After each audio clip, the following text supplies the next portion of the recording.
Welcome. आज की lecture में cooling by adiabatic magnetisation part 2 discuss कर रहे हैं। हम रुद्रोष्म चुंबकन की ऊष्मागतिकी से रिलेशन डिराइव करेंगे। माना कि नलिका ए में पैरामैग्नेटिक साल्ट चुंबकीय क्षेत्र बी लगाने पर चुंबकन तीव्रता आई चुंबकन प्रति एकांक आयतन प्रेरित हो जाता है। पैरामैग्नेटिक लवण पर किया गया कार्य बी डी डब्ल्यू बराबर बी डी आई। स्पष्ट है पदार्थ द्वारा किया गया कार्य D W is equal to minus B D I.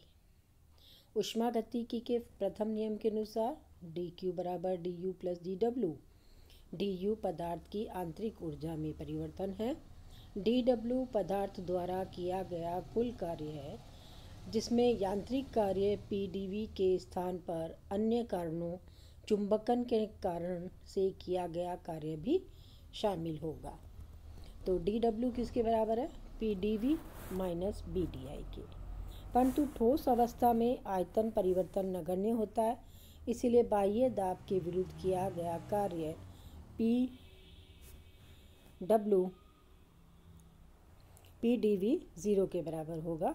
D W बराबर माइनस बी डी आई के बराबर है। डी क्यू बराबर D U plus D W और डी डब्ल्यू यहाँ माइनस डी आई के बराबर है। तो इक्वेशन 1 डी क्यू बराबर D U minus B D I के बराबर है। ऊष्मागति के सेकेंड नियम के अनुसार डी क्यू बराबर टी डी एस के। तो डी क्यू के स्थान पर टी डी एस सब्सिट्यूट कर लीजिएगा। ठोस पदार्थों के चुंबकन से प्राप्त सूत्र 1 और 2 से स्पष्ट है कि ऊष्मागतिकी के चारों मैक्सवेल संबंध वैलिड होते हैं। जिस प्रकार सामान्य ऊष्मागतिकीय निकाय के व्यवहार को पीवीएसटी चरों के द्वारा व्यक्त किया जाता है, उसी प्रकार से चुंबकीय निकाय को minus B I T S से व्याख्या कर सकते हैं, अर्थात दाब को माइनस बी से, आयतन को V से, चुंबकन तीव्रता I से प्रतिस्थापित कर दिया जाता है। ऊष्मागतिकी का रिलेशन देखते हैं। D T upon D P at constant S बराबर D V upon D S at constant P which is equal to T D V upon D Q at constant P। यहाँ जो P प्रेशर कांस्टेंट है D V by D S, इसमें T से divide और multiply किया गया। एक T को बाहर निकाला गया, दूसरा T डेल्टा S को डी क्यू लिखा गया। तो D T upon D P at constant S बराबर T D V upon D Q at constant P के बराबर है, जो इक्वेशन नंबर 3 से बताया गया है। इस इक्वेशन में, इस मैक्सवेल रिलेशन में P को माइनस बी से और V को I से प्रतिस्थापित कर दीजिए। तो delta T upon delta B when S is constant बराबर minus T delta I upon delta Q when B is constant. देखिए P के स्थान पर माइनस P लिखा गया और V के स्थान पर I लिखा गया, तो इक्वेशन 3 इक्वेशन 4 में कन्वर्ट हो जाता है। ये बराबर है आपका delta T upon delta B at constant S is minus T delta I upon delta T upon delta Q at constant B. इस इक्वेशन 4 को इस रूप में लिखा जा सकता है। हमने डेल्टा टी से डिवाइड और मल्टीप्लाई किया है। ये बराबर है T delta I upon delta T at constant B divided by delta q upon delta t at constant b. It is equation number 5. परंतु स्थिर चुंबकीय क्षेत्र में स्थित पदार्थ की विशिष्ट ऊष्मा एकांक द्रव्यमान के लिए Cb है, तो एकांक आयतन के लिए delta Q by delta T at constant B बराबर dCb। यहाँ D डेंसिटी है। इक्वेशन 6 के द्वारा इस रिलेशन को D Q by D T at constant B, constant magnetic field पर विशिष्ट ऊष्मा जो है उसको बताया गया है, वो है डी सी बी के बराबर। Delta T upon delta S ये दिख रहा है आपको, delta T upon delta B at constant at equation 4 से, ये बराबर है T upon D C B delta I upon delta T at constant B. D Q by D T at constant B equation 5 में equation 6 से substitute कर दीजिए, equation 7 प्राप्त होता है। क्यूरी के नियम के अनुसार पैरामैग्नेटिक पदार्थ की मैग्नेटिक ससेप्टिबिलिटी ताप के व्युत्क्रमानुपाती होती है, अर्थात काई बराबर C upon T which is equal to, और दूसरी डेफिनेशन उसकी काई की परिभाषा से mu naught I upon B के बराबर है मैग्नेटिक ससेप्टिबिलिटी। सी क्यूरी नियतांक है, यहाँ से आई निकाल लीजिए। आई बराबर B C divided by mu naught T के बराबर है। इक्वेशन 8 के द्वारा इसमें इसका रिलेशन दिया जा रहा है। इक्वेशन 8 को टी के विथ रेस्पेक्ट पार्शियल डिफरेंशिएट कर दीजिए। Delta I upon delta T at constant B is minus B C mu naught T square. यहाँ टी 1/t टर्म है, इसको आप डिफरेंशिएट कर दीजिएगा तो आपके पास टी इन्वर्स आया, माइनस साइन ऊपर गया, टी की पावर -2 बन के नीचे आया। तो डिफरेंशिएट करने के बाद ये इक्वेशन 9 इक्वेशन में कन्वर्ट हो जाती है। इक्वेशन 7 से delta T upon delta B is T upon D small D C B B C mu naught T square के बराबर है।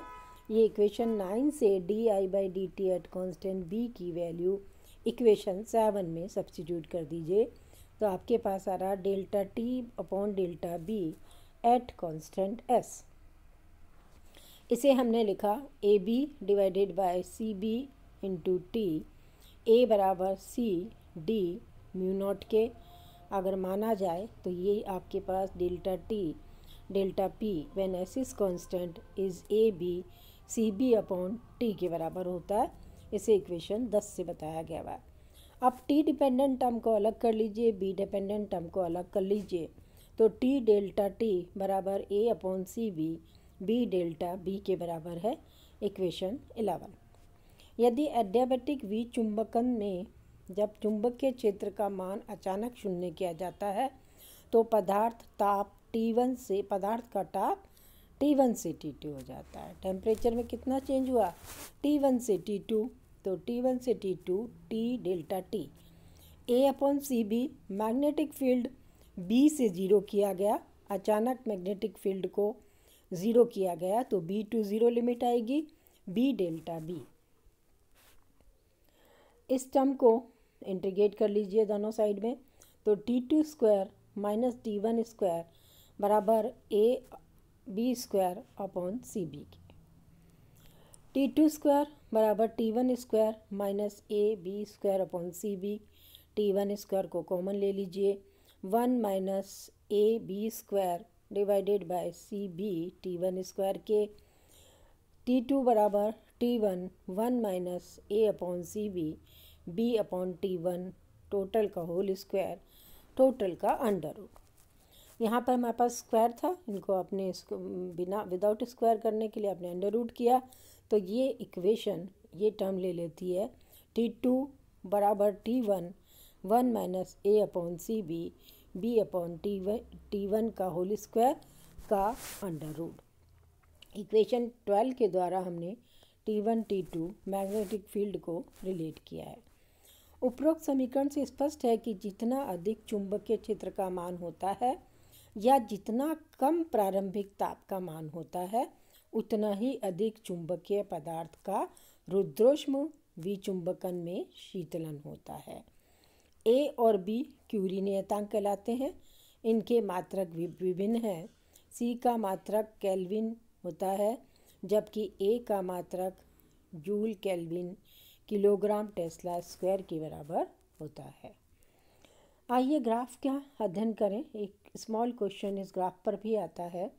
रुद्रोष्म विचुंबकन के कारण शीतलन लवण के एंट्रोपी और ताप के मध्य आरेख खींचा जाए तो ये देखिए टी और एस के बीच में खींचा गया ग्राफ है। ओ पी और ओ क्यू एंट्रोपी एस की ताप पर क्रमशः निर्भरता प्रदर्शित करता है जब चुंबकन क्षेत्र 0 हो और जब चुंबकन क्षेत्र बी के द्वारा चुंबकित हो। तो OP कर्व B बराबर 0 के है और OQ कर्व में मैग्नेटिक फील्ड की वैल्यू B रखी गई। मान लीजिए बिंदु P प्रति चुंबकीय पदार्थ की प्रारंभिक अवस्था को निरूपित करता है। पॉइंट P आपको दिखाई दे रहा है, ये हमारी इनिशियल स्टेज है। अब यदि चुंबकीय क्षेत्र B द्वारा ताप T1 पर समतापीय रूप से इसे चुंबकित किया जाता है तो एंट्रोपी S1 से S2 तक कम हो जाती है। दिखाई दे रहा है आपको? इस फिगर के अंदर P से हम Q पे गए और Q पर पहुंचने के बाद हम R पर जाएंगे। Q से R केस में S कांस्टेंट है, यह एडियाबैटिक प्रोसेस है। P से Q प्रोसेस के अंदर T1 कांस्टेंट है, ये आइसोथर्मल प्रोसेस है। अब यदि चुंबकीय क्षेत्र B द्वारा ताप T1 पर समतापीय रूप से इसे चुंबकित किया जाता है तो एंट्रोपी S1 से S2 तक कम होती है। वह बिंदु Q के द्वारा निरूपित अवस्था प्राप्त होती है। इस अवस्था में एडियाबैटिक विचुंबकन यानी एंट्रोपी नियत रख करके R अवस्था प्राप्त होती है। लवण का ताप घटकर T2 हो जाता है। चित्र में चुंबकीय क्षेत्र B अधिक लेने पर प्रारंभिक ताप T1 कम लेने पर शीतलन अधिक होता है। धन्यवाद।